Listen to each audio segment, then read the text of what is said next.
I was standing in front of the fridge when I heard the yell. "Don't even think about touching that food. My husband's family is coming over for dinner." I froze right there with the package of fresh cheese still in my hand. I looked back and saw my daughter Sarah standing in the kitchen doorway, her arms crossed, her eyes hard, her mouth pressed into a thin line I didn't recognize. I'd stocked that fridge just hours earlier. I'd spent almost $200 of my own money. I'd hauled those heavy bags from the car to the kitchen. At 69 years old, with my knees creaking every time I climbed the stairs, with my back aching every morning when I get up. But I didn't say any of that. I just looked at her and waited for her to explain, for her to say it was a joke, for her to laugh and hug me like when she was a kid. But she didn't. "If my wife said it, that's how it'll be."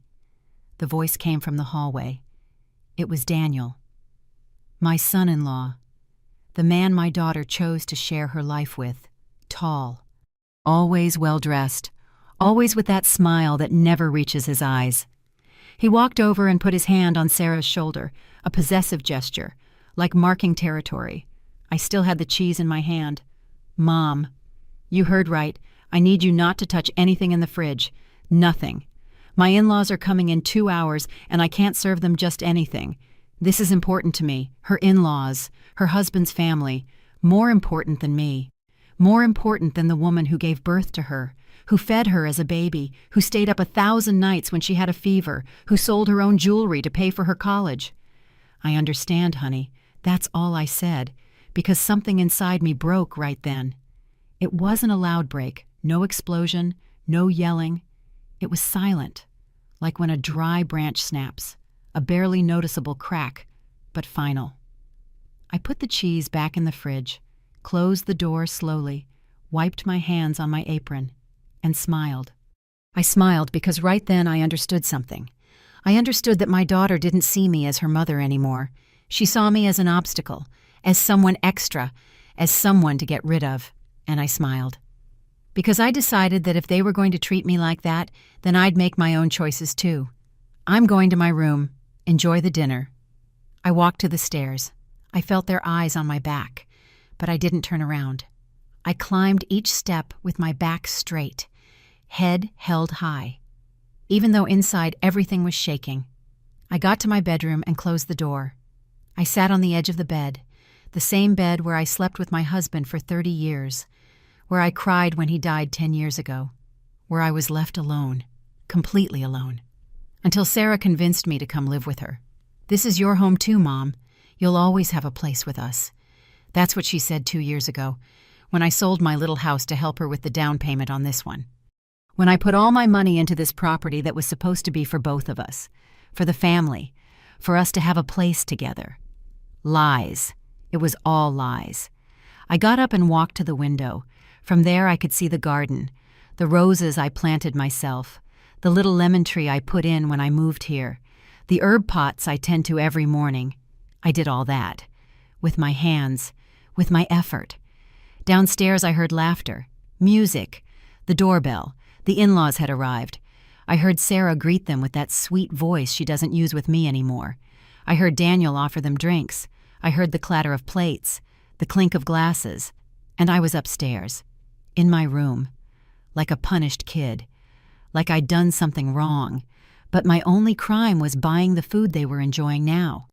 I sat in my chair by the window, the one I brought from my old house, the only piece of furniture Sarah let me keep. We sold or gave away everything else, because she said this house had its own style, and my old things didn't match. I pulled my phone from my pocket, stared at it for a moment. Thought about calling my sister Linda, telling her what happened. But what would I say? That my own daughter banned me from eating in my own home. It would sound ridiculous, like I was exaggerating, like I was some dramatic old lady seeking attention. I put the phone away and sat there, staring out the window, watching the sky get dark. Hours passed. I heard when the in-laws left. I heard when Sarah and Daniel went up to their room. I heard when everything went quiet. Then I went down, carefully, without making noise. The house was dark except for the small light over the stove. I walked to the kitchen, saw the dirty dishes stacked in the sink, Glasses with wine remnants, food scraps on the table, my food, the food I bought, that I paid for, and that I hadn't tasted a bite of. I opened the fridge, looked for something to eat, but it was almost empty. They'd eaten nearly everything. Only some leftovers in plastic containers were left. I took one. It was rice. Cold. I ate it like that, standing, in front of the open fridge, with the light shining on my tired face. And as I ate that cold rice, I understood something else. I understood this wasn't new. This had been happening little by little, so slowly I didn't notice, like when water heats up gradually and the frog doesn't jump because it doesn't sense the danger until it's too late. The small slights, the comments, the looks. It had all been part of a plan, to push me into a corner, to make me feel extra, like a burden, like I should be grateful for a roof over my head. But that roof was mine, too. I put $50,000 down to buy it. Everything I had saved, everything my husband and I scraped together over years, I gave it to Sarah because I trusted her, because she was my daughter, because I thought she'd take care of me like I took care of her. I closed the fridge, washed the empty container, put it away, cleaned up every trace that I'd been there, like a ghost, like someone who didn't have the right to exist in her own home. I went back to my room, lay down, but I couldn't sleep.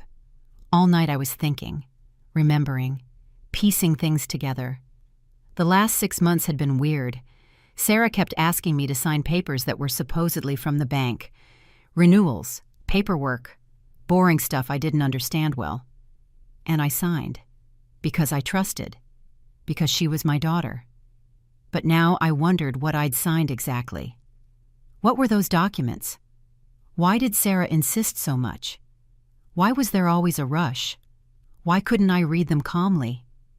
I got up before dawn, left my room without a sound, went down to the living room, searched the desk where Sarah keeps important papers, but it was locked. I looked for the key in the obvious places, but didn't find it. Then I went to my room and pulled out my box of personal documents. Looked for the original deed to the house, the document proving I put my money here, that this house was mine too. It wasn't there. The deed wasn't where I'd left it. I searched every paper, every folder. Nothing. It had disappeared. And right then I knew. I knew it with total certainty. They'd stolen from me. My own daughter had stolen from me. Not just my dignity, not just my peace, also my money, my future, my security. I sat on the floor of my room, with all my papers scattered around me, and I didn't cry, I didn't yell, I didn't make a scene, because I understood crying wouldn't get me anything back. Yelling would just make me look like a crazy old lady. No one would believe me if I started accusing without proof. So I decided something else. I decided to be smart, to investigate, to get back what was mine, but quietly, without anyone noticing. Without warning them, I'd already uncovered their betrayal. I put all my papers back, washed my face, combed my hair, dressed like any other day, and when Sarah came down for breakfast, I was already in the kitchen making coffee. "Good morning, Mom. Good morning, honey. Did you sleep well?" "Yes, very well. Thanks." She smiled, a perfect smile, like nothing had happened, like she hadn't humiliated me the night before, like she hadn't stolen everything. And I smiled too, because now I knew how to play her game, the game of silence, the game of patience, the game of waiting for the exact moment to act. I poured her coffee, made her favorite breakfast, asked about her plans for the day, acted like the perfect mother, like the submissive woman she wanted me to be. But inside I was already planning, already thinking every step, every move, how I'd get my life back, my house, my dignity. Because if I've learned anything in 69 years, it's that revenge is a dish best served cold, very cold, and I had all the time in the world to prepare it. There are moments in life where you wonder exactly when everything started to change. In what precise instant the person you loved turned into someone you don't recognize. I asked myself that question many times in the following days, and always came to the same conclusion. It had all started long before I wanted to admit. Sarah was born when I was 26. It was a tough pregnancy. I was on bed rest the last 4 months. My husband David worked double shifts at the factory to make up for my missed work. We were young. We had dreams. We had plans. And when she was born, everything seemed to make sense. She was a beautiful baby, with big dark eyes, with a smile that lit up any room. I took care of her like she was glass, fed her, bathed her, sang her lullabies my mom taught me. David adored her. He'd come home tired from work but always found energy to play with her, to make her laugh. I remember when she took her first steps. I was in the kitchen making dinner. She held onto the couch edge and pushed forward. She took 3 wobbly steps before falling on her butt. But she'd done it, and I cried with joy. I called David at work to tell him. He left early that day just to see her walk again. We were happy. We didn't have much money. We lived in a small 2-bedroom apartment. The furniture was old, the carpet worn, but it was our home. And that was enough. When Sarah turned 5, she started kindergarten. I got a part-time job at a bakery to help with expenses. David stayed at the factory. We worked hard, saved what we could, dreamed of buying a house someday, of giving Sarah everything we never had. She was a good student, brought home good grades, was in school plays, had friends. She was a normal, happy kid. Or so I thought. Because now looking back, I see things I didn't see then. Small details I ignored because I didn't want to see problems where I thought there weren't any. Like when she was 8 and I asked her to share her toys with the neighbor's daughter. She refused. She stashed all her toys in her room and locked the door. I thought it was just a phase, that all kids go through selfish stages. I talked to her, explained the importance of sharing. She nodded. But she never shared her stuff, or like when she was 12 and found $100 I'd hidden in a drawer for emergencies. She asked if she could buy a dress she'd seen in the store. I said no. That money was for something important. She got mad, didn't talk to me for 3 days, and when she finally did, it was like nothing happened. But the money was gone. I never found it, and she never mentioned it. I should have seen it then, should have paid more attention, but I was so busy working, so tired at the end of the day, so focused on surviving that I didn't notice the signs. David died when Sarah was 19, a massive heart attack at work. He collapsed mid-shift. By the time he got to the hospital, it was too late. I got the call at 3 in the afternoon. My life split in 2 that day, a before and an after. A world with David and a world without him. Sarah didn't cry at the funeral. That surprised me. She was serious, quiet, but dry-eyed. No tears. I asked if she was okay. She said yes, that she was just processing, that she'd cry later. But I never saw her cry for her dad. The next years were hard. David's life insurance was modest, enough to pay for the funeral and leave some savings. I kept working at the bakery, but now I also cleaned houses on weekends. I needed money for Sarah's college. She wanted to study business administration. It was an expensive major, but I was willing to do whatever it took. I sold David's tools, sold his car, sold some jewelry I'd kept, all to pay tuition, to buy her books, to give her money for transportation and food. I ate less, wore the same clothes for years, didn't buy anything unnecessary. Everything was for her. Everything. During college, Sarah only came home when she needed money. She'd call, say she had unexpected expenses, needed to pay for a project. There was a special fee, and I'd give her what she asked, no questions, no doubts, because she was my daughter, because I thought I was investing in her future. She graduated with honors. I was at the ceremony, proud, excited, crying with happiness. It had been worth it. All the sacrifice had been worth it, or so I thought. She got a job quickly, a big company, good salary. She told me now she'd take care of me, that it was her turn to care for me, that everything I'd done for her she'd pay back, multiplied. And I believed her, because I wanted to believe, because I needed to believe my sacrifice meant something. But months passed and nothing changed. She kept asking for money, for a course, for a work trip, for professional clothes, and I kept giving, because that's who I was, who I'd always been. The one who gives, who sacrifices, who puts everyone before herself. She met Daniel at work, introduced him to me 6 months after they started dating. He was polite, well-dressed, came from a family with money, worked at the same place as her, seemed like a good man.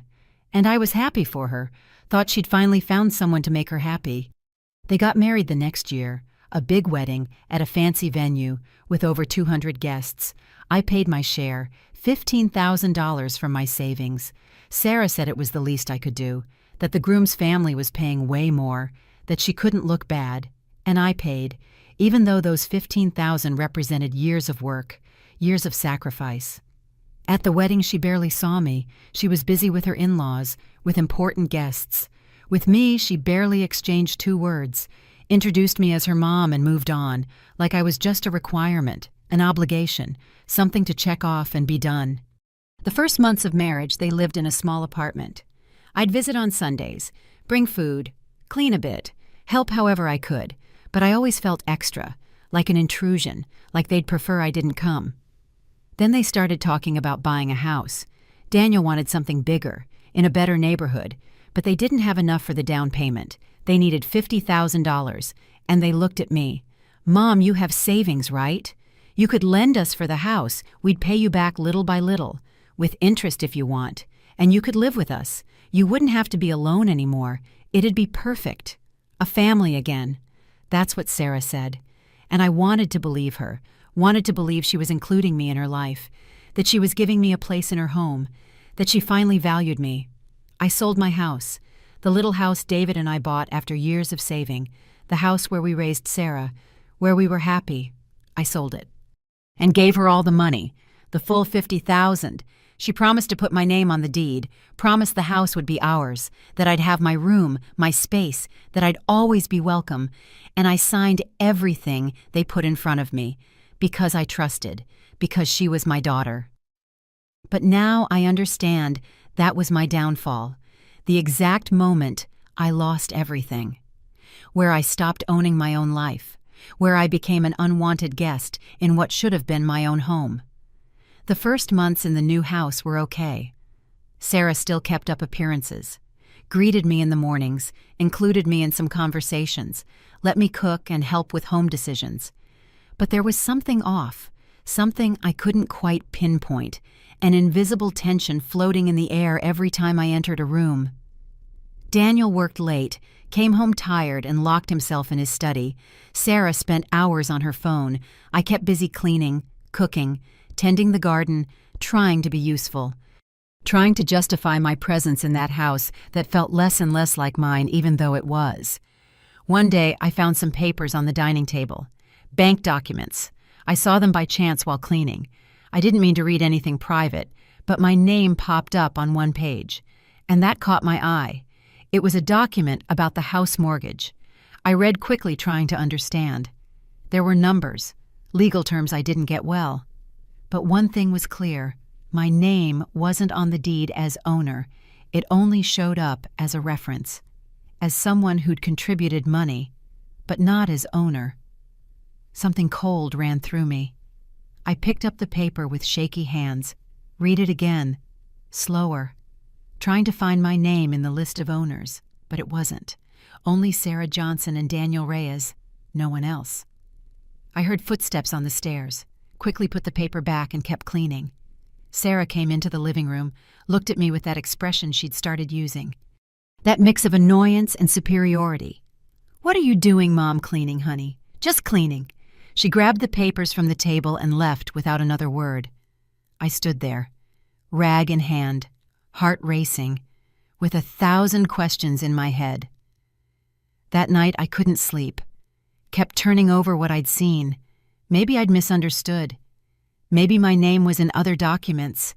In the original deed, Sarah had promised to include me, that the house would be ours. She wouldn't lie to me. She couldn't lie to me, but the doubt was planted. And like a weed, it started to grow, to spread, to poison every thought. The next days I started paying more attention, noticing things I'd overlooked before, like the time Sarah asked me to sign papers without letting me read them well, said they were bank stuff, renewals, boring things not worth reviewing, and I signed, trusting, because she was my daughter. But now those signatures haunted me. What had I signed exactly? What were those documents? Why always in a hurry? Why couldn't I take my time to read? One afternoon while Sarah was at work, I searched the desk in the living room. I needed to find the house deed, needed to see my name there, needed to confirm everything was okay, that I was just being paranoid. But the desk was locked. I looked for the key in obvious spots. Kitchen drawer, bookshelf, entry shelf, nothing, no key. I tried opening it with a paperclip, with a hairpin, but it didn't work. The desk stayed locked, keeping its secrets, protecting them from me. Then I remembered I had my own copy of documents. When I sold my house, I kept everything in a special box. Important papers, my marriage certificate with David, his death certificate, payment receipts, and supposedly the deed to this house, the proof I'd put my money here. I went up to my room, pulled the box from under my bed, opened it with shaky hands, searched through all the papers. Checked every document, every folder, every envelope. The deed wasn't there. It just wasn't where I'd left it. In its place was a receipt, a proof I'd transferred $50,000 to Sarah's account. But nothing else. No document proving my ownership of the house. I sat on the floor, with all the papers scattered around me, trying to remember, when was the last time I saw that deed? Where had I put it? Who else had access to my room? And then I got it. Sarah had a key to my room. I'd given it to her myself, so she could clean when I wasn't there, use the bathroom if hers was occupied. I never thought she'd use it to steal from me, but now it was obvious. She'd come in, searched my things, taken the only document that protected me, and destroyed it, or hidden it, or whatever she did with it. I put all the papers back in the box, closed it, hid it in a different spot, in the back of my closet, behind old boxes, where no one would think to look. That night, Sarah came home late from work, carrying a bag from an expensive store, new clothes, shoes, things that cost hundreds of dollars. I saw her unpack everything in her room, removing tags, trying on in front of the mirror, happy, carefree. And I thought about my $50,000, how that money represented years of my life, years of work, of sacrifice, of getting up early and going to bed late, of eating little to save more, of buying nothing, of living with the bare minimum, all for security, for something of my own, to not be a burden to anyone. And now that money was paying for her fancy clothes, her comfortable life, her big house, while I had nothing, just a room they could take away whenever, just a spot at a table where I was less and less welcome. I went down to the kitchen to make tea, needed to calm my nerves, needed to think clearly, put water on to boil, got my favorite mug, the one I brought from my old house. A simple white ceramic mug with hand-painted flowers. David gave it to me on our first anniversary. I was waiting for the water to boil when Daniel came into the kitchen, looked at me in that way he'd started using, like I was something in his way, like my presence bothered him. "Emily, I need to talk to you." I turned to him, waited for him to go on. "Sarah and I have been thinking. This house is expensive to maintain. The utilities, the taxes, everything's going up in price. And well, you live here but don't contribute anything. You eat our food, use our electricity, our water. Everything comes out of our pocket." His words hit me like buckets of cold water. Me who just filled the fridge with $200. Me who cleaned the whole house, who cooked, who tended the garden, who did everything I could to not be a burden. But I didn't say any of that, just looked at him, waiting for him to finish. "So we think it would be fair if you paid something. Monthly rent, not much, not just $500 to help with expenses. It's the minimum, really. Any room in this neighborhood costs double. $500. For living in the house I helped buy, in the house where I put all my money, in the house that was supposed to be mine too." "Sure, Daniel. I'll think about it. There's not much to think about, Emily. It's starting next month. Sarah will give you the details." He poured himself a glass of water, drank it slowly, watching me, like waiting for me to say something, to protest, to refuse. But I stayed quiet, still, with my empty mug in my hands. When he left, I turned off the stove. I didn't want tea anymore, didn't want anything, just wanted to go to my room, lock myself in, process everything that was happening. I climbed the stairs, each step heavier than the last, entered my room, closed the door, sat on my bed. And for the first time in a long time, I let the tears come. I cried silently, face in my hands, body shaking. I cried for my naivety, for my stupidity, for trusting so much, for giving everything without protecting myself, for believing a mother's love was enough. But after a while, the tears dried up, and something else took their place. Something cold, something hard, something I didn't know I had inside. Rage. But not the hot rage that makes you yell. The cold rage that makes you think. The rage that plans, that waits, that acts at the precise moment. I got up, washed my face, looked in the mirror, saw a 69-year-old woman, tired, with wrinkles, with gray hair, but with alert eyes, with determination. I wasn't going to sit idle. I wasn't going to let them steal from me like that. I wasn't going to let them treat me like trash. I'd given too much, sacrificed too much, and now it was time to get back what was mine. The next days were strange. I kept doing everything as usual. Got up early, made breakfast, cleaned the house, tended the garden, but something had changed inside me. I didn't do it with love anymore. I did it with strategy, every move calculated, every word measured, every smile fake. Sarah didn't notice, or maybe didn't care, kept on with her life, her job, her outings, her shopping, treated me like furniture, something there but not worth attention. And I let her think that, because it suited me, because I needed them to lower their guard. I started observing everything more carefully, their schedules, routines, when they left, when they returned, where they kept important things, what conversations they had when they thought I wasn't listening. One morning, while cleaning the living room, I found Sarah's phone on the couch. She'd forgotten it rushing to work. I stared at it for a moment. I knew her password. I'd seen her enter it hundreds of times. 4 simple numbers, her wedding date. I picked up the phone, unlocked it. My hands shook, but my mind was clear. I went to her messages, searched conversations with Daniel. With her friends, with her in-laws. Read fast, taking mental notes of everything. There was a chat with her friend Samantha. Recent messages. I read them with my heart pounding. I'm almost done getting my mom off the deed. The lawyer says in 2 weeks it'll all be set. Finally, I can sell this house and buy something better without her claiming anything. The words hit me like punches. I read the message again, and again, and again, trying to process what I was seeing. She hadn't just taken me off the deed, she planned to sell the house I helped buy, and buy another where I'd have no rights. I kept reading. There were more messages, from weeks back. My mom is so naive. She signs everything I put in front of her. Doesn't even read. Now just one more document and done. Problem solved. Problem. I was a problem to her, her own mother, the woman who gave birth to her, who raised her, who sacrificed her whole life for her, was just a problem to solve. I took photos of all the messages with my own phone.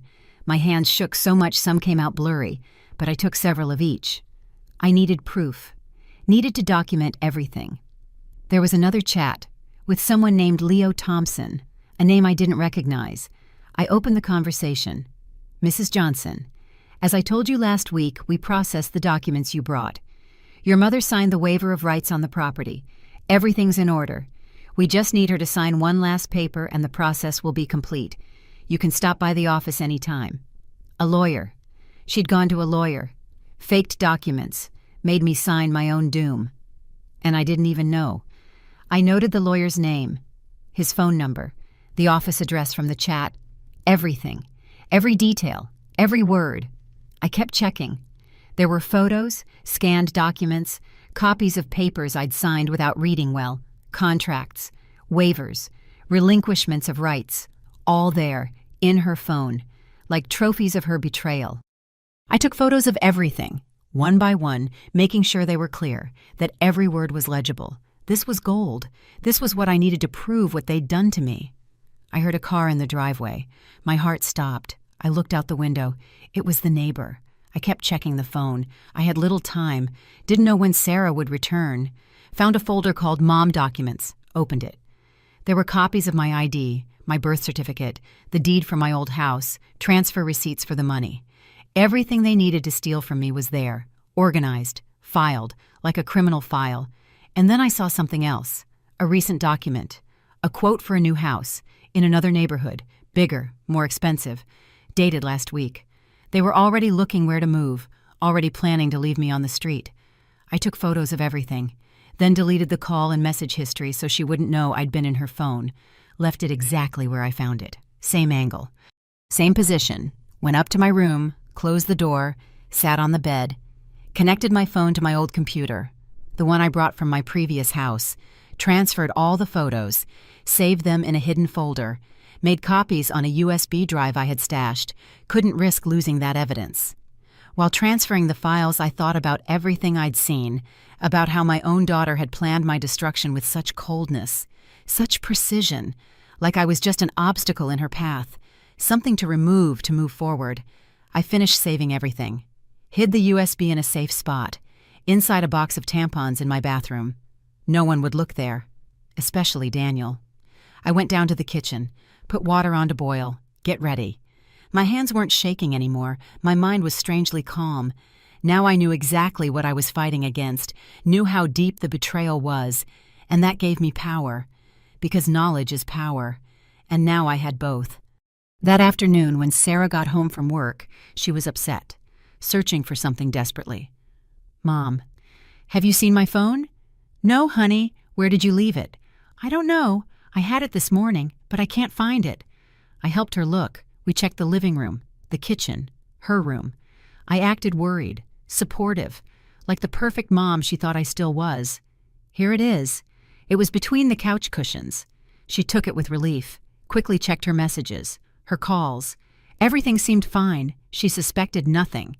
Why would she? I was just her naive mom, the dumb old lady who signed whatever was put in front of her. "Thanks, Mom." "No problem, honey." She went to her room. I stayed in the living room, looking out the window, watching the sky get dark. But I didn't feel lost anymore, didn't feel like a victim. Now I knew exactly what to do. The next days I spent investigating, searched online for the lawyer Leo Thompson, found his website. His office was half an hour away. Read about his services, real estate, estates, contracts, exactly what Sarah needed to steal from me. I also searched for info on my rights, on what I could do if someone tricked me into signing documents, read legal articles, forums, testimonies from others who'd been through similar situations, took notes, saved links, prepared. One afternoon while Sarah and Daniel were at work, I went to the bank, the same bank where we'd done the house mortgage, asked to speak with an executive. A young woman about 30 attended me with a professional smile. "Good morning, ma'am. How can I help you? I need info on a property. I'm a co-owner, but I don't have copies of the documents. Want to know how to get them?" She asked for my ID. I gave it. She typed something on her computer. Frowned.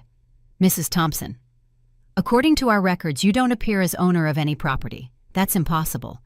I put $50,000 toward the down payment on a house. I have the transfer receipt." I showed her the receipt I'd kept. She reviewed it, typed more on her computer.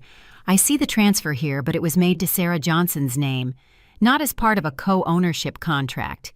It was a gift, a donation. So you have no rights over the property." Her words confirmed my worst fears. They'd tricked me from the start. Never intended to put me on the deed. It was all a plan to take my money. "Is there anything I can do?" "You'd have to consult a lawyer, ma'am. We only handle the financial part, but if you signed documents waiving your rights, it'll be hard to recover anything." I thanked her, left the bank, walked to a bench in the nearby park, sat down, breathed deep. The cold air filled my lungs, cleared my mind. Now I knew 3 things for sure. First, they'd legally stolen from me. Second, I had proof of the conspiracy. Third, I needed a lawyer, a good one not on Sarah's side. I pulled out my phone, searched for lawyers specializing in family fraud, found several. Read reviews, compared prices, noted numbers. I'd call the next day, because now I wasn't alone in this. Now I had information, had proof, had a plan. I walked home slowly, thinking every step, every move. Sarah and Daniel weren't home yet. The house was empty, silent, like a stage waiting for the play to start. And I was ready, ready to act, ready to get back what was mine, ready to show them they'd underestimated the wrong person. The next day I waited for Sarah and Daniel to leave for work, dressed carefully, chose my best clothes, a simple but presentable dress, combed my hair, put on light makeup, wanted to look respectable, trustworthy, like someone who should be believed. Took my purse, put in all the proof I'd gathered, printed photos, receipts, the USB with all the info from Sarah's phone, all organized in a folder, left the house and walked to the bus stop. The ride downtown took 40 minutes. I looked out the window the whole way, watching streets pass. Buildings, people busy with their lives, and thought about how my life had come to this, how I'd gone from having my own house to begging for justice. The lawyer's office I'd found was in an old building. I climbed stairs to the 3rd floor. My knees complained with each step, but I kept going, because this was important. This was my future. I knocked on the door. A secretary greeted me. I explained I needed an urgent legal consultation. She made me wait in a small room. There were old magazines on a table, cheap pictures on the walls, but the place looked clean, organized, professional. After 20 minutes, they called me. I entered an office where a man about 50 waited. Gray hair, glasses, simple suit. He offered me a seat with a kind gesture. "Mrs. Thompson, I'm attorney Mike O'Brien. Tell me what brings you here." And I told him. Everything, from the beginning. How I sold my house, how I gave $50,000, how they promised to put me on the deed, how they made me sign papers without explaining, how I discovered the betrayal. As I talked, I pulled out all the documents, the photos, the proof. He listened silently, taking notes, reviewing each paper I showed him. His expression was serious, focused. He didn't interrupt once. Let me empty everything I'd held in. When I finished, there was a long silence. He kept reviewing the documents, especially the photos of Sarah's messages, read them several times, then looked at me. "Mrs. Thompson, this is fraud, abuse of trust, possibly document forgery. Your daughter and son-in-law could face serious criminal charges. I just want my money back, or my rights to the house. Whatever's fair. I understand. But I need to be honest with you. This will be tough. You signed documents waiving your rights. Even if you didn't fully understand, the fact is your signature is there. That complicates things. But I have proof they tricked me. The messages, the conversations, it's all there." "Yes, and that's good. Very good. This shows intent to defraud, premeditation. That helps us. We can file a lawsuit for fraud and voiding of documents. But I need you to understand this could take time, months, maybe a year or more." My hopes sank a bit. A year. I could survive another year in that house, enduring the disdain, the humiliation, paying rent for something that should be mine. How much would all this cost? My fees are $200 an hour. For a case like this, we're talking about roughly $10,000 total, maybe more depending on how complicated it gets. $10,000. I didn't have it. I barely had $5,000 saved, the last of a lifetime of work. He must have seen my expression because he added, "I can do something for you, Mrs. Thompson. I can work with a $3,000 advance, and the rest we pay when we win the case, when you recover your money. But I need to be clear. If we lose, you'd still have to pay my full fees. It was a risk." But what choice did I have? Stay quiet and lose everything, or fight and maybe recover something? I accept. What do you need me to do? First, I need you to sign a contract with me. Then we'll request from the public registry copies of all documents related to the property. We'll get certified copies of everything your daughter submitted, and we'll prepare a formal lawsuit. How long does that take? About a month to gather everything. Then we file the lawsuit. Your daughter and son-in-law will be notified. They'll have to respond. That's when things get interesting. They'll know it was me. They'll know I sued them. Yes, no way to avoid it. But Mrs. Thompson, you have the right to defend yourself, to fight for what's yours. Don't let fear stop you now. He was right. I'd come this far. I'd uncovered the truth. I had the proof. I couldn't back down now. I signed the contract, gave him a check for $3,000, almost everything I had in the bank. He gave me copies of everything, explained the next steps, said he'd keep me informed of every progress. I left his office feeling strange, scared but also relieved. Finally, I'd done something. Finally, I'd taken action. I wasn't just a victim waiting for things to get better. Now I was someone who fought. The ride home I did in silence, thinking about what was coming, about how they'd react when they got the lawsuit notice, what they'd say, what they'd do. I got home before them, changed clothes, hid all my documents in the secret spot, started making dinner like nothing happened, like it was a normal day. When they arrived, I greeted them as usual. Sarah barely looked at me. Daniel didn't even respond to my greeting. We ate in silence, each in our own world. And I watched, stored every detail, every gesture of disdain, every moment of humiliation, because all that gave me more strength to keep going. The next days were waiting. Attorney O'Brien called every week to update me. He'd requested the documents from the public registry, was reviewing everything, preparing the legal strategy, asked for patience. Meanwhile, I kept documenting everything at home. Every time Sarah treated me badly, every comment, every slight. I started recording conversations on my phone, carefully, without them noticing. Didn't know if they'd be legal, but wanted everything on record. One day, a certified envelope came in the mail. It was from the public registry, documents the lawyer had requested. I took it before anyone saw, hid it in my room. That night, I opened it with shaky hands. Inside were copies of everything. The house deed only with Sarah and Daniel's names. The documents I'd signed waiving rights I didn't even know I had.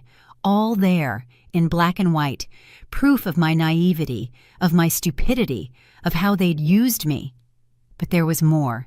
Inconsistencies, dates that didn't match, signatures that looked different. The lawyer had marked several points with sticky notes. "This is useful, we can use this. Possible forgery." I felt a spark of hope. Maybe there was a chance. Maybe I could win this.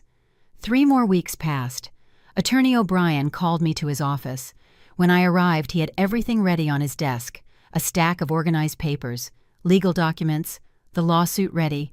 "Mrs. Thompson, we're ready. I'll file the lawsuit tomorrow. In 2 or 3 days, your daughter and son-in-law will get the notice. I want you to be prepared for their reaction. It won't be pleasant. I know. I'm ready. I also need to warn you. They might try to intimidate you, pressure you to drop the lawsuit, threaten to kick you out. If that happens, call me immediately. We have legal resources to protect you." I thanked him. Left his office with a mix of fear and determination. In 2 days, everything would explode. In 2 days, no turning back. That night, I barely slept. Thought about all the possibilities, all the ways this could go wrong. But also thought about justice, about getting my dignity back, about showing them they couldn't just steal from me and get away with it. The attorney filed the lawsuit on a Friday. Called to confirm. "It's done, Mrs. Thompson. Now we just wait." The weekend was endless. Every time the doorbell rang, my heart raced. But nothing happened. Sarah and Daniel went on with their normal lives, oblivious to what was coming. Monday morning, the mailman came, rang the bell. I opened the door. He had 2 certified envelopes, one for Sarah Johnson, another for Daniel Reyes, lawsuit for fraud and voiding of documents. I signed for them, took the envelopes, stared at them for a long moment. This was the moment, the point of no return. I could hide them, throw them away, pretend they never came, or leave them where Sarah would find them, and face the consequences. I left them on the dining table, in a visible spot, where they couldn't be missed, and went up to my room, to wait, to prepare for the storm coming. Sarah got home from work at 6 in the evening. I heard her open the door, heard her steps in the entry, and then heard the silence, that heavy silence right before an explosion. "Mom, come down right now." Her voice sounded different, tense, furious, but there was something else, fear maybe, or panic. I got up from my bed, breathed deep, and went down the stairs. She was standing in the living room, with the opened envelope in one hand, the lawsuit papers in the other, her face red, eyes shining with rage. Daniel was next to her, holding his own envelope, looking at me with pure hate. "What is this? What the hell is this, Mom?" She said each word slowly, like trying to control herself, like about to burst. "It's a lawsuit. For fraud. For stealing my money and my rights to this house. Stealing from you. We didn't steal anything. You gave us that money. You signed all the documents. Everything was legal. You tricked me, made me sign things without telling me what they were, promised this house would be mine too, and lied. You're crazy. You're completely crazy, you old woman. No one forced you. You wanted to help. And now you come with this." "I have proof, Sarah. Messages. Conversations. Everything where you plan to sell this house and leave me on the street. Where you tell your friends I'm a problem. That you're getting me off the deed." Her face changed. Color drained for a moment. Looked at me with what might have been fear, but quickly masked it with more rage. "You checked my phone. Went through my private stuff. That's invasion of privacy, Mom. That's a crime. And stealing from your mother isn't. Tricking her, making her sign fake documents, taking everything she has. That's fine according to you." Daniel stepped closer, his face hard, threatening. He stood very close to me, trying to intimidate with his height. "Listen well, Emily. You're dropping this lawsuit right now. Or you're out of this house today, tonight, with nothing. See where you'll live. See who takes you in. I'm not going anywhere. This house is mine too. I put my money here, and I'll fight until I get it back. Your money. That money was a gift. Help. No one forced you to give it. And now you claim like we're thieves. You're ungrateful. After everything we've done for you, what you've done for me, you have me paying rent in my own house, ban me from eating food I buy, treat me like trash. That's what you've done for me." Sarah laughed, a bitter laugh. No humor. "You know what, Mom? Do what you want. Sue us. Fight all you want. But I warn you, you won't win. We have better lawyers than yours. We have money. We have time. And in the end, when you lose, you'll be left with nothing. No house, no money, no dignity. I have no dignity left. You took it. But I'll get everything else back, even if it's the last thing I do. Go to your room. I don't want to see you. You disgust me." Her words hurt, but I didn't show it, kept my face serious, back straight, and climbed the stairs without looking back. That night I heard them call the lawyer Leo Thompson, heard fragments of the conversation through the walls. They were scared, worried. The lawyer was saying something they didn't like. I heard Sarah yell, Daniel curse. I stayed awake late, listening, mentally documenting everything. This was just the beginning. I knew they'd try something more, something worse, and I had to be prepared. The next days were tense. Sarah and Daniel barely spoke to me. When they did, it was to insult me, to remind me I was ungrateful, a traitor, a bad mother. But while they attacked me, I noticed something interesting. Sarah kept posting on her social media, photos at fancy restaurants, at spas, at clothing stores, smiling, posing, acting like her life was perfect, buying peace for my soul. Sometimes you have to distance yourself from negativity to shine. That was one of her posts, with a photo of her sipping wine at a fancy place, 120 likes, comments from her friends saying how strong she was, how inspiring, how brave. And I thought about the irony, about how the negativity she mentioned was me, her mother, the woman who sacrificed everything for her. Now negativity to distance from. But I kept watching, kept taking screenshots of every post, every comment, every show of her luxury life paid with my money. One afternoon while they were out, Attorney O'Brien called. "Mrs. Thompson, I have news. Your daughter's lawyer filed a response to our lawsuit. They deny everything.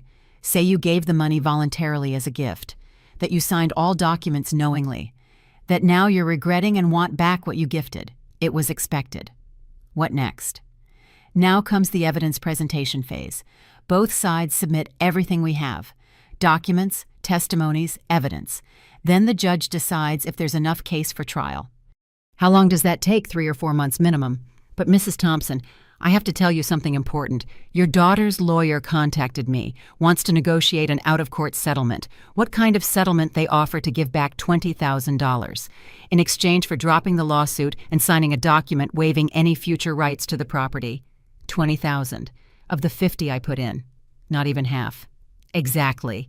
It's a low offer, insulting even, but it's something, and it'd avoid years of litigation, of stress, of legal expenses. No, I won't accept. I want what's mine, or my rights to the house. I won't take less. I understand. I just wanted you to know there's an offer on the table. But if you want to go forward, we'll go. We'll fight to the end. That's what I want. To the end. I hung up feeling strong, decided. They thought they could buy my silence with crumbs, that they could offer a fraction of what they stole, and I'd accept gratefully. But they were wrong. That night at dinner, Sarah mentioned the settlement, like it was casual talk. "Mom, our lawyer talked to yours. We offered you $20,000 to end all this. You should accept. It's best for everyone. I won't accept. I want what's mine." "Nothing's yours, Mom. We already told you. That money was a gift. But we're being generous. Offering something you don't even have a right to. Then why offer it? If you're so sure I have no right to anything." She went quiet. Daniel jumped in. "Because we want to end this circus. Because it's embarrassing. Because you're making a fool of yourself. Take the money and go. Find a place to live. And leave us alone. I'm not going. And I won't accept less than I deserve." Sarah dropped her fork on the plate. The noise echoed in the silence. "You're impossible. You're stubborn and selfish. Your whole life has been like that, always thinking only of yourself. You never cared about anyone else." Her words left me breathless. How could she say that? How could she twist everything like that? Me, who'd sacrificed my whole life, gave everything, never asked for anything in return, and now selfish for wanting back what they stole. I didn't respond, got up from the table, put away my plate, and went up to my room. Because I knew if I stayed, I'd say things I might regret, things that could be used against me. The next weeks were more of the same. Them trying to pressure me, trying to make me drop the lawsuit, threatening to kick me out, to cut off services, to make my life hell. And meanwhile, Sarah kept on social media, posting about her perfect life, about how she'd learned to set boundaries, to protect her mental peace, to distance from toxic people. I've learned I don't owe anyone anything, not even family. My mental health comes first, and if that means cutting ties, then cut them. No guilt, no regrets. That post got 200 likes. Her friends commented how proud they were of her, how strong she was, how mature. And I wondered if they knew the truth. If they knew the toxic person she talked about was her mother, the woman who gave her life. But I kept going, kept gathering evidence, kept working with my lawyer, kept preparing for what was coming. Because I knew this wasn't over, that the worst was still ahead. And I was right. 3 months after filing the lawsuit came the first hearing date. Attorney O'Brien had prepared me for this, explained what to expect, how to behave, what to say and not say, but nothing could really prepare me for how it felt seeing my own daughter across the courtroom. I arrived early, dressed in my best clothes, a simple suit I'd bought years ago for David's funeral, combed my hair carefully, wanted to look respectable, dignified, like someone telling the truth. Sarah arrived with Daniel and her lawyer, Leo Thompson. She wore an expensive dress, designer shoes, perfect makeup, looked successful, professional, like the victim of a problem mom. Exactly the image she wanted to project. She didn't look at me when she entered, not once. Acted like I was invisible, like I didn't exist, and that hurt more than any insult. The judge entered. We all stood. He was an older man, about 60, serious face and thick glasses. He sat and started reviewing the case documents. "Okay, we're here for a lawsuit of fraud and voiding of documents.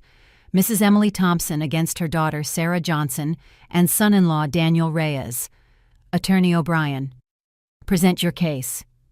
My lawyer stood, spoke with a clear, firm voice, explained how I sold my house, how I gave $50,000 for the new property's down payment, how they promised to include me on the deed, how they made me sign papers without fully explaining, how I discovered they planned to sell the house without my knowledge.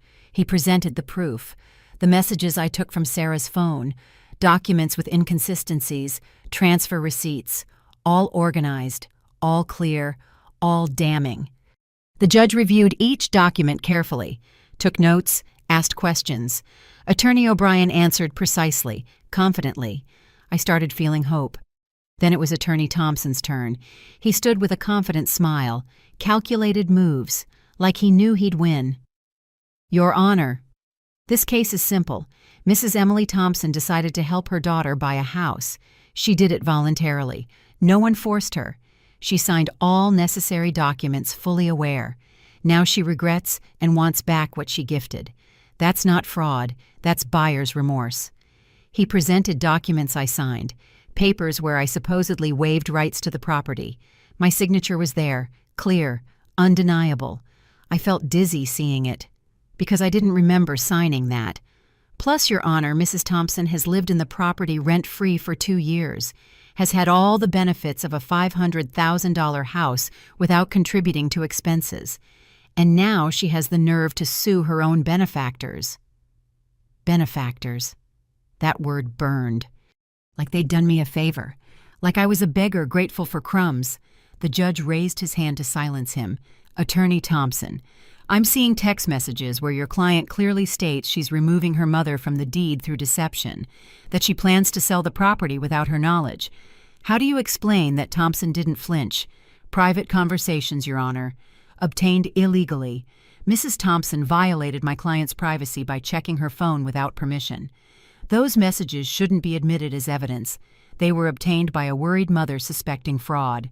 No hacking, no theft, just checked a phone in her own home and found proof of a crime. The judge kept reviewing documents, asked more questions to both sides. I answered when it was my turn, with a shaky but clear voice. Told my story, how I trusted my daughter, how they tricked me, how I found the truth. Sarah spoke too, with tears in her eyes, voice breaking. Acted like the hurt daughter, the victim of a manipulative mom trying to extort her. My mother has always been like this, Your Honor, always controlling, always wanting power over my life. We offered her a home, gave her everything, and now she repays us with this lawsuit, with these horrible accusations. It hurts. It hurts so much that my own mother thinks I'm capable of stealing from her. Her performance was perfect, cried at the right moment, voice trembled when it should, looked at the judge with pleading eyes, and I saw how he watched her, how his expression softened a bit, and right then I understood something.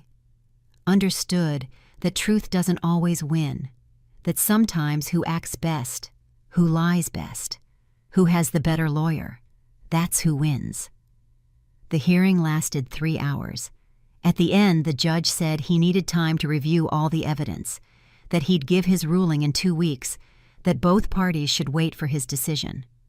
We left the court in silence.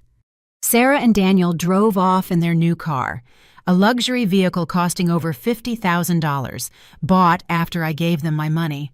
I took the bus home, as always. Attorney O'Brien walked me to the stop.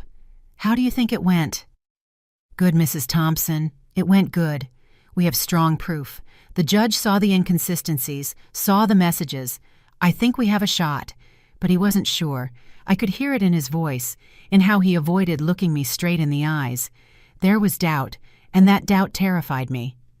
The next 2 weeks were the longest of my life. At home, the atmosphere was unbearable. Sarah didn't talk to me at all. Daniel looked at me with pure hate. I ate in my room, stayed locked in most of the time, like a ghost in my own house. But I kept documenting, kept gathering evidence, just in case I needed to appeal, in case I had to keep fighting. Then the day came. Attorney O'Brien called early in the morning. Mrs. Thompson. The judge gave his ruling. My heart stopped. I waited. Seconds felt like hours. We won the first part.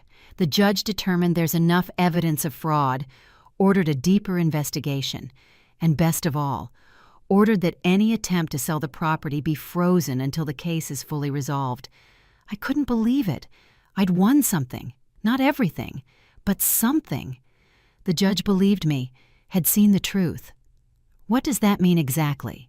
It means your daughter can't sell the house, can't make any moves with the property without court approval.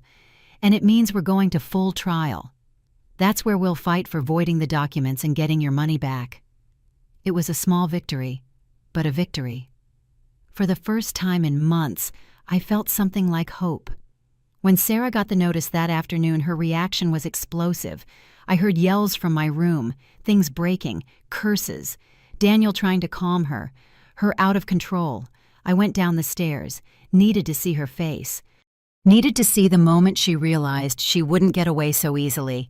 She was in the living room, papers scattered everywhere, face red, fists clenched. "This is your fault. All this is your fault. Now we can't sell. Can't do anything with this house because of you. It's my house too. I put my money here, and I won't let you sell it without me getting back what's mine. I hate you. I hate you so much. I wish you'd never come live here. I wish you'd stayed in your old house and left us alone. I did stay in my house. You convinced me to sell it. You asked for the money. You promised this would be my house too, and lied. So don't come at me saying it's my fault. Get out. Get out now. I don't want you here. I'm not going. The judge ordered you can't touch this property. That includes kicking me out. So I'm staying, and I'll stay until this is resolved." I went up the stairs before she could respond, entered my room, locked the door. And for the first time in months, I let myself smile. I'd landed the first real blow. I'd shown I wouldn't give up, that I wouldn't let them trample me. And though there was still a long way, though the fight was just starting, I'd won this battle. And that was enough for now, enough to keep going, enough to keep fighting, enough to believe that maybe, just maybe, justice existed. I sat on my bed, pulled out my phone, and texted Attorney O'Brien, "Thanks. Please, don't give up, Mrs. Thompson. We're just starting, and we're going to win." And I believed him, because I had no other choice, because I'd come too far to back down, because my dignity, my future, my life, everything depended on this, and I wouldn't fail. Not now. Not after everything I'd been through. Not after finding the strength I didn't know I had. This was my fight, and I'd win it, no matter the cost. The next months were a silent war. Sarah and Daniel couldn't kick me out by judge's order. Couldn't sell the house. They were stuck with me as much as I was stuck with them. And that drove them crazy. They started with small tactics. Petty ones, like stopping buying things I used. My favorite coffee, my brand of bread. Said if I wanted those, pay for them myself. And I did. Without complaining, without giving them the satisfaction of seeing me upset.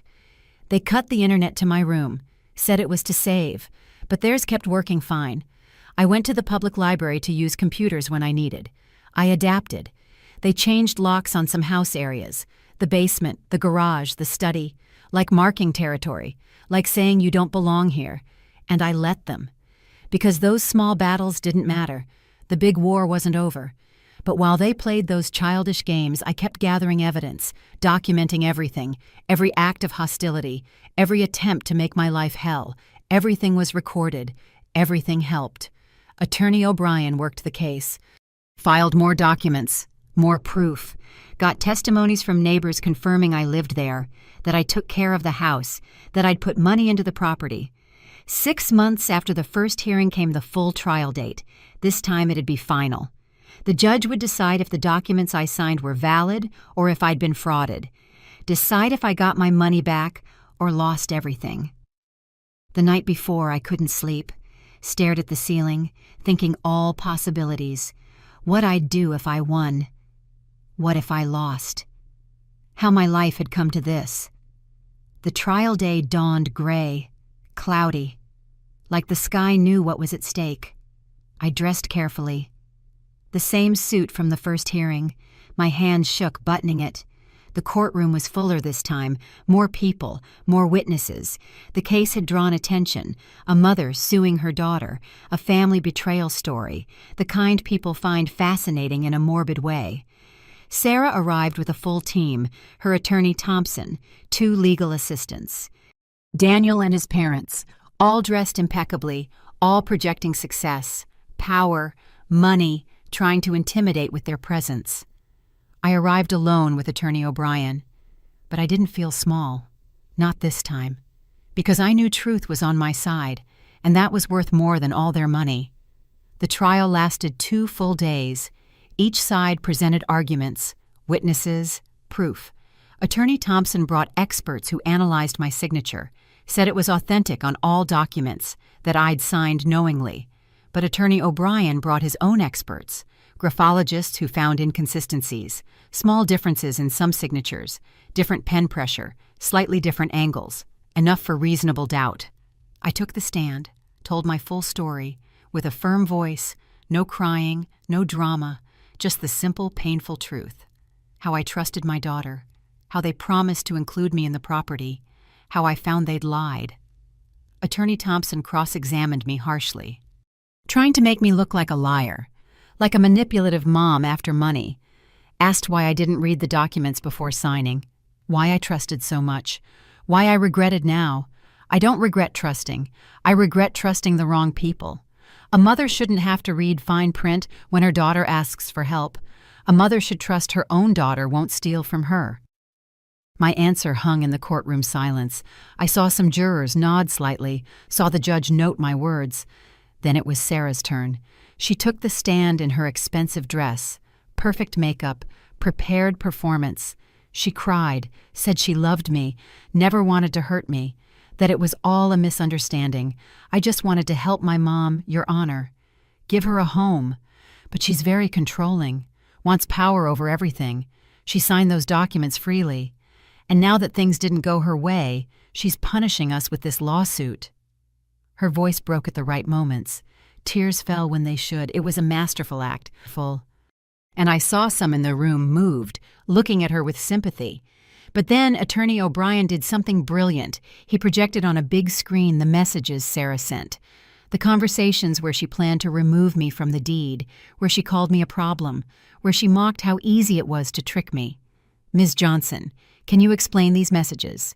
Here it says, literally, my mom is so naive she signs everything I put in front of her. Those are your words, right? Sarah's face changed, color drained, looked to her lawyer for help. But Thompson could only object, saying the messages were obtained illegally. The judge had already admitted the evidence. It was too late to stop. I was angry, frustrated. I didn't mean it literally, but you wrote it, thought it, and more important, did it. Carried out a plan to defraud your own mother. It wasn't fraud. It was a gift she now wants back. A gift you planned to secure through tricks. A gift from which you planned to cut your mother without her knowing to then sell the property. That, Miss Johnson, isn't a gift. That's theft. Sarah didn't know what to say. Stayed quiet, looking at her lawyer, searching for the right words. But didn't find them. Because there were no words to explain what she'd done. The trial continued. More witnesses, more documents, more arguments from both sides. But I knew the crucial moment had passed. When Sarah couldn't explain those messages. When she was exposed to everyone. The judge took a recess to deliberate. 3 hours that felt like 3 years. I waited on a bench outside the courtroom. Attorney O'Brien tried to calm me, give me hope. But I was beyond hope, in a place of acceptance, ready for whatever came. Finally, they called us back. Everyone took places. The judge entered, his expression serious, unreadable. I've reviewed all evidence from both parties, heard the testimonies, analyzed the documents, and reached a conclusion. The silence in the room was total. No one breathed. No one moved. I find there's enough evidence of fraud, that Mrs. Emily Thompson was tricked through false promises to give her money, that she signed documents without full understanding of implications, and there was deliberate intent to exclude her from rights to the property she helped buy. My heart beat faster. Attorney O'Brien squeezed my hand. Therefore, I order the following. The documents signed by Mrs. Thompson waiving her rights are void. Mrs. Thompson has right to 50% of the property, or alternatively to full reimbursement of the $50,000 she contributed plus accrued interest totaling another $15,000, total $65,000. I'd won. After months of fighting, of humiliation, of doubts, I'd won. Justice existed after all. Additionally, I order Ms. Sarah Johnson and Mr. Daniel Reyes to pay Mrs. Emily Thompson's legal costs. and impose a $10,000 fine for intentional fraud against a vulnerable family member. I heard a choked cry behind me. It was Sarah. Her face had lost all color. Daniel held her arm. Both looked destroyed. Parties have 30 days to comply with this order, or asset seizure will proceed. Case closed. The gavel bang echoed like thunder. And with that sound, it ended. I'd won. I'd gotten back my dignity, my money, my life. I left the court head high. Attorney O'Brien congratulated me, hugged me, celebrated the victory. But I felt strangely empty, because yes, I'd won money, won justice. But I'd lost my daughter, and that loss hurt more than all the money in the world. The 30 days the judge gave them to pay passed in unbearable tension. Sarah and Daniel had to take a loan, sell their new car, empty their savings, everything to gather the $75,000. 65 for me. 10 fine to the state. I kept living in the house during that time, but now it was different. Now I had power. Now they had to treat me carefully because the judge made clear any hostility could lead to more sanctions. We didn't talk, crossed in hallways like ghosts, each in our own world, waiting for this nightmare to end. Though for each the nightmare meant something different. The day I got the check was strange. No ceremony, no words. Attorney Thompson came personally, handed me the check, $75,000, more than I'd lost. I took it with hands that no longer shook, that no longer doubted. Thanks, attorney. He just nodded, looked tired, defeated, like this battle cost him more than just time and effort. When he left, I stared at the check a long time. This piece of paper represented my victory, my justice, but also the final end of my relationship with my daughter, because after this, no going back, no way to repair what was broken. That afternoon, I called a real estate agent, asked her to help find a small place, a one-bedroom apartment, something simple, something mine, something no one could take away. In 2 weeks, I found the perfect spot. An apartment in an old but well-kept building. It had a small kitchen, full bath, living room with big window letting in sun, and a tiny balcony fitting 2 pots.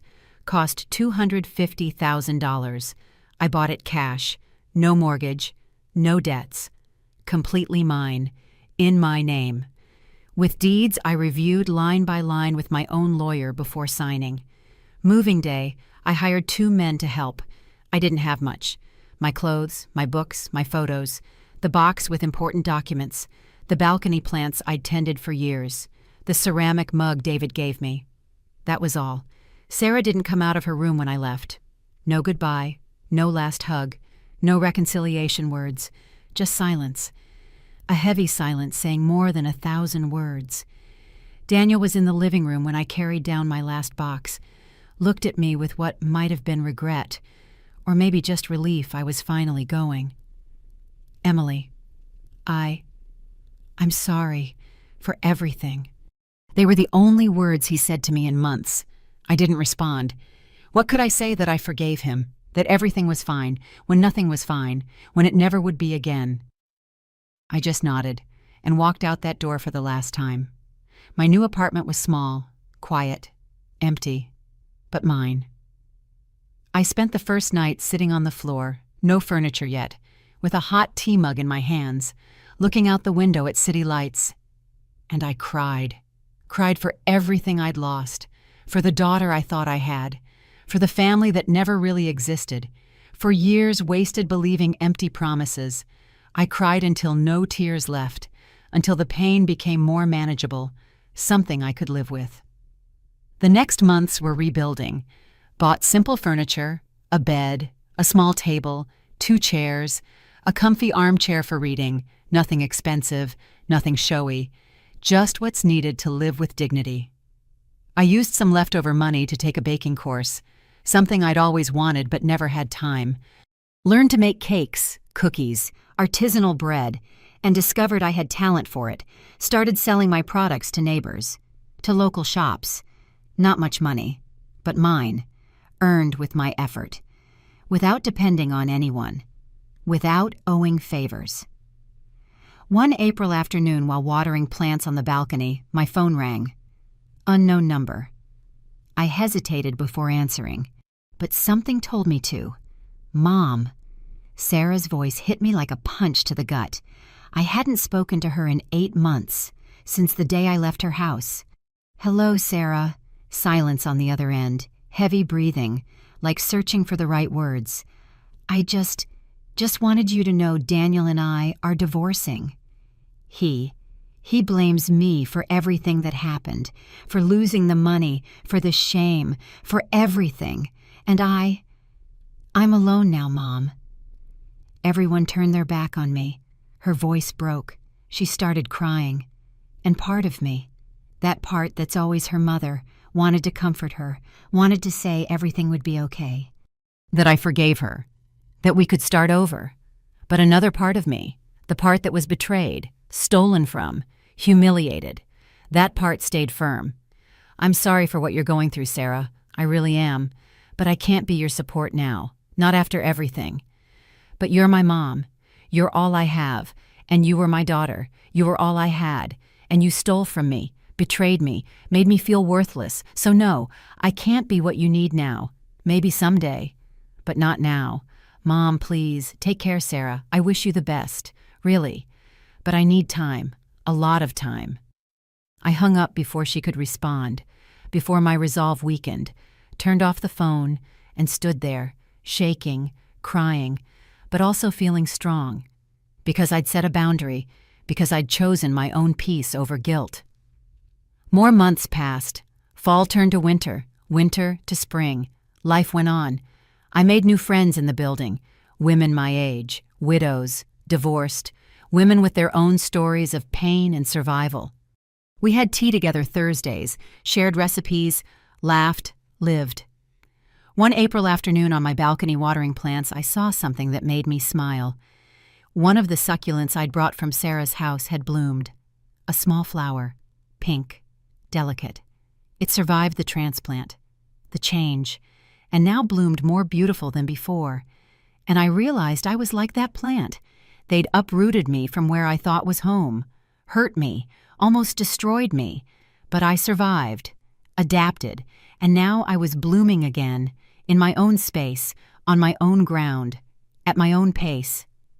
That night I made a simple dinner, vegetable soup, homemade bread, herbal tea, sat at my small table by the window, ate slowly, savoring each bite, grateful for each moment of peace. I didn't have much. No big house, no perfect family, no dreams I once imagined, but I had something better, my dignity, my peace, my freedom, and the satisfaction of knowing I didn't stay silent, didn't let them trample me, that I fought for what was mine.